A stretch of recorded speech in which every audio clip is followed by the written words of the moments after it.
जिस बहन मायावती ने अपनी गवर्नमेंट में, तुम्हारे साहू जी महाराज पिछड़े समाज के थे, ज्योतिराव फुले पिछड़े समाज के थे, गुरु नारायण पिछड़े समाज के थे, कबीर पिछड़े समाज के थे, ज्योतिराव फुले पिछड़े समाज के थे, रामास्वामी नायकर पिछड़े समाज के थे, बुद्ध पिछड़े समाज के थे।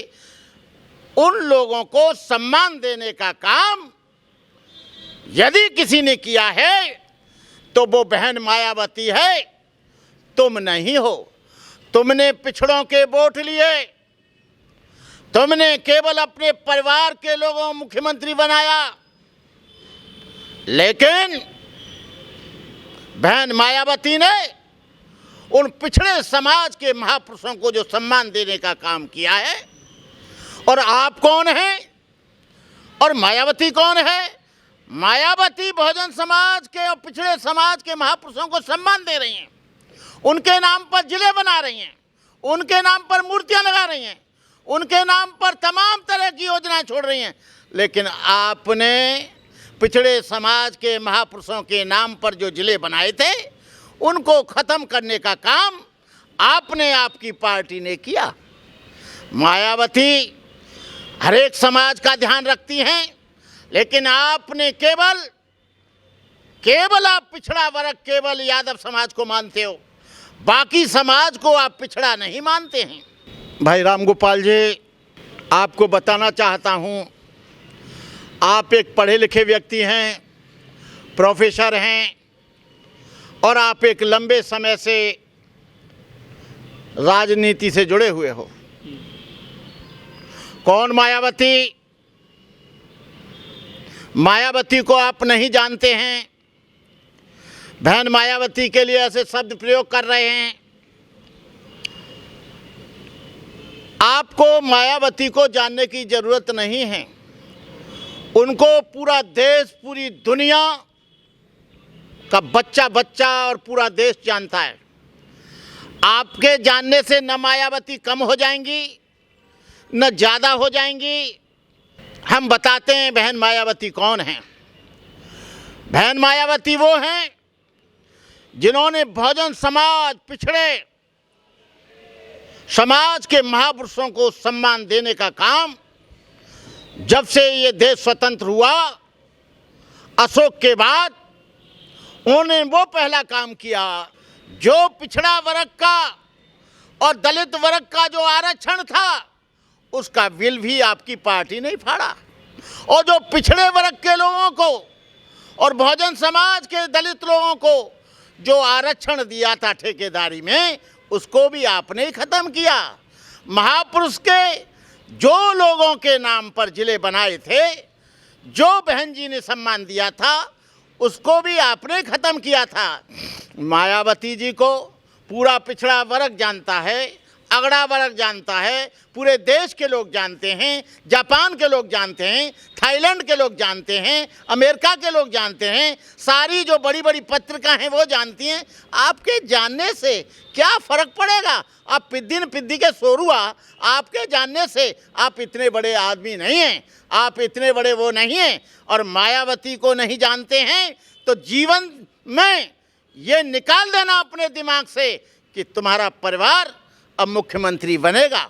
मायावती सहयोग करती तो तुम मुख्यमंत्री बन सकते थे, मायावती सहयोग करती तो सेंट्रल में ही बन सकते थे। लेकिन मायावती का विरोध करने से, मायावती को न जानने से, बहन मायावती के बारे में आपकी कोई ज़रूरत नहीं है। आप जानो तो ठीक है, न जानो तो ठीक है, क्या फ़र्क पड़ता है। प्रोफेसर लक्ष्मण यादव जी को मैं पहली मेरी मुलाकात हैदराबाद के वीदर में, जहां मेरा प्रोग्राम था राजेंद्र प्रसाद जी के साथ, राजेंद्र पाल गौतम जी के साथ, वहां पर मेरी मुलाकात, पहली मुलाकात हुई। इनकी भी तकरीर हुई, मेरी भी तकरीर हुई। इन्होंने अंबेडकर के साहित्य को पढ़कर, तमाम बहुजन महापुरुषों के इतिहास को पढ़कर अच्छी तकरीर देते हैं।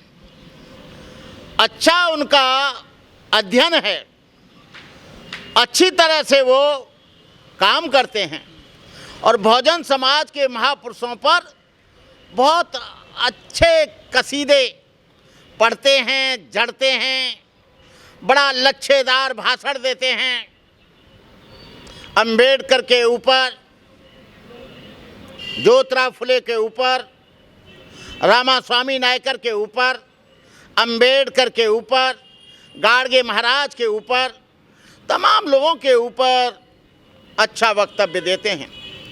लेकिन कोई भी वक्तव्य तभी पूर्ण होता है जब उसको ज़मीन पर उतारा जाए, आदमी की कथनी और करनी में अंतर न हो, आदमी का इफेक्ट और कॉज एक जैसा हो।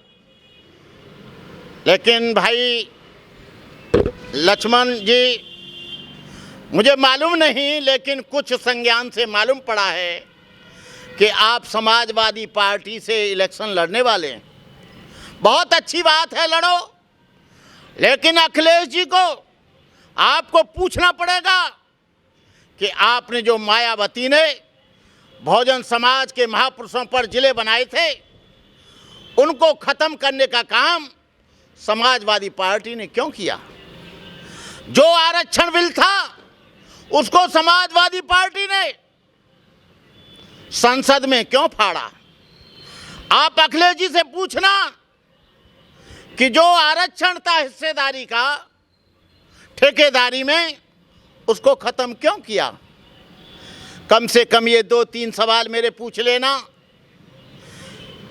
और पूछकर, मैं जानता हूँ राजनीति में सब जायज़ होता है, लेकिन आप उस पार्टी से इलेक्शन लड़ने जा रहे हो।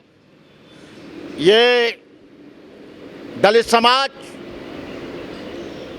मुख्य रूप से अंबेडकरवादी और बुद्धिस्ट इतना जागरूक है कि अंबेडकर बहुजन समाज के महापुरुषों पर प्रवचन और तकरीर देने से वो सहमत नहीं होगा। क्यों? कि इधर अंबेडकर की बात करे, बुद्ध की बात करे, कबीर की बात करे, रैदास की बात करे, गुरु नानक की बात करे, तमाम संत महात्माओं की बात करे, ज्योतिराव फुले, गुरु नारायण की बात करे, रामास्वामी नायकर की बात करे, लेकिन उस पार्टी से इलेक्शन और चुनाव लड़े जो महापुरुषों को ख़त्म करते हैं। तो मैं ये जानूंगा भाई लक्ष्मण यादव जी कि आप भी वैसे ही हो जैसे कन्हैया कुमार था, जैसे जिग्नेश था, जैसे चंद्रशेखर आज़ाद है, जैसे रामदास आठवले है। हमने बहुत अपने जीवन के 50 वर्ष के सन्यासी जीवन में बहुत से लोगों की तकरीर सुनी है। दलित समाज से नेता बनकर चले जाते हैं, दलित समाज से तालियां पिटवाते हैं, दलित समाज से वो गले में माला पड़वाते हैं, लेकिन जब आती है महापुरुषों की बात तो वो ऐसी पार्टी में चले जाते हैं जो पार्टी बहुजन समाज के महापुरुषों का और मायावती का विरोध करती है। लेकिन सर लक्ष्मण यादव ने तो ऐसी लड़की से शादी करी है, वो तो बहुजनों की बात करते हैं, दलितों की बात करते हैं, बाबा साहब की बात करते हैं लक्ष्मण यादव। तो लक्ष्मण यादव जी ने ऐसी लड़की से शादी करी हो तो मान सकता हूं, लेकिन और मैं ये भी मान सकता हूं कि वो ऐसी लड़की नहीं है, पढ़ी लिखी है, खूब सुंदर है और अच्छी पर्सनालिटी है, अच्छी पढ़ी लिखी है। यदि वो उदाहरण देते हैं कि मैंने एक धोबी समाज से, दलित समाज से शादी करी है, तो मैं उस लड़की को धोबी नहीं मानता। धोबी मानता हूं जो सड़क पर प्रेस कर रही है और गंदे कपड़े धो रही है। उससे शादी करते तो मेरे मन में भी आता कि वास्तव में इनके दिल में एक परिवर्तन आ गया है। शादी करने से वो उनका व्यक्तिगत मामला है, वो उनका पर्सनल मामला है, उससे कोई फर्क नहीं पड़ता। चाहे कोई ब्राह्मण से शादी करे, चाहे धोबी से करे, चाहे कहार और लोहार से करे, चाहे चमार से करे, इसका मतलब ये नहीं है कि पूरे देश का कल्याण हो गया, पूरे देश में क्रांति आ गई, या पूरे देश में बदलाव आ गया, या पूरे देश में परिवर्तन आ गया। ये शादी वादी तो होती रहती हैं, शादी होना कोई खास बात नहीं है। ये ढेर सारे दलितों ने ब्राह्मण लड़कियों से शादी करी है, मेरे ही कई रिश्तेदार हैं, तो क्या परिवर्तन समाज में आ गया? क्या वो ब्राह्मण हो गए? क्या तो भाई ऐसा कोई बात नहीं है।